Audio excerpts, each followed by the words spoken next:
موضوع النهارده ناس كتير بتسأل عنه. يبقى أكيد هنتكلم عن الزراعة. بالظبط كده. طيب هو الموضوع كله 4 أسئلة. يلا بينا. السؤال الأول، ليه أي سن أو ضرس مفقود لازم يتعوض في أسرع وقت؟ باختصار لأن أي سن أو ضرس مفقود كل ما بيعدي عليه الوقت بدون زراعة بيحصل عندي ميول للأسنان المجاورة، بيحصل استطالة للأسنان المقابلة، بلس إن بيبدأ يحصل عندي ضمور في عظم الفك. وده هيدخلنا في زراعة عظم. طبعا، وللأسف ده بيزود الوقت والتكلفة. نروح للسؤال التاني، دايما بتقول إن مفيش زراعة أسنان بتتم بدون 5 خطوات. طبعا ال5 خطوات دول هم البروتوكول أو السيستم اللي احنا بنشتغل بيه، واللي بيتلخص كالتالي. يعني أول خطوة، أول ما المريض بيجي لنا بنبدأ نعمل التشخيص، بنبدأ نحدد عدد الأسنان المفقودة، مساحتها، حصل أي مشاكل ظاهرية في اللثة أو في العظم. وبعد كده بنبدأ نتنقل للخطوة رقم 2، إن احنا بنطلب نعمل أشعة 3D، اللي من خلال الأشعة 3D بنبدأ نحدد أبعاد العظم، بنبدأ نحدد كثافته، بنبدأ نحدد سمكته، وبناء على كل ده بنبدأ نحدد السايز أو المقاسات بتاعة الزراعات اللي احنا هنستخدمها. وده طبعا هينقلنا للخطوة الخطوة اللي هي رقم 3. 3. الخطوة رقم 3 بنبدأ نعمل اللي هو الديجيتال ديزاين، أو بنعمل التصميم.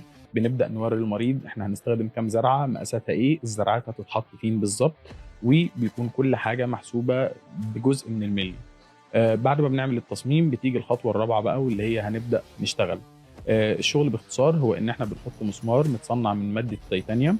المادة دي متوافقة تماما مع الجسم، وفي خلال 2 أو 3 بتكون الزرعة مسكت كويس جدا في العظم. الموضوع ده بيتم براحة تامة وفي وقت يمكن أقصر من الوقت اللازم ان احنا نعمل حشو عظم. بعد ما بيعدي 2 أو 3 بنروح للخطوة رقم 5، واللي احنا بنركب فيها الكراون النهائي، وبعد كده المريض بيبدأ يمارس حياته طبيعي جدا. طب مين بيعمل كل ده؟ ميزة الكيانات الكبيرة ان دايما مفيش دكتور واحد مسؤول عن كل حاجة. يعني بتلاقي عندنا دايما في دكتور مسؤول عن التشخيص، ان هو يحط خطة العلاج، ان هو يعمل الديزاين، وبالتالي بيبدأ يسلم الحالة للدكتور المسؤول، واللي طبعا لازم يكون اخصائي زراعة، لان الزراعة مش اي حد.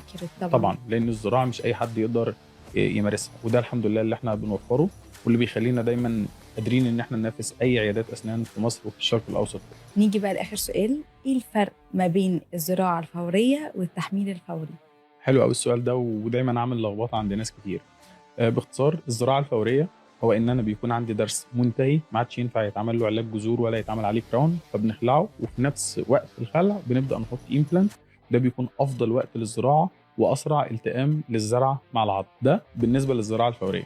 اما التحميل الفوري اللي هو الاميديت لودنج، هو ان انا بحط الزرعه وفي نفس الجلسه بحاول ان انا احط عليها الكراون، وده بيكون غير ممكن الا في حالات بسيطه جدا، زي حالات زراعه الفك الكامل، او حالات ان انا عامل زرعه في الاسنان الاماميه. دايما الفورس في الاسنان الاماميه ما بتكونش عاليه، فممكن احط كراون مؤقت.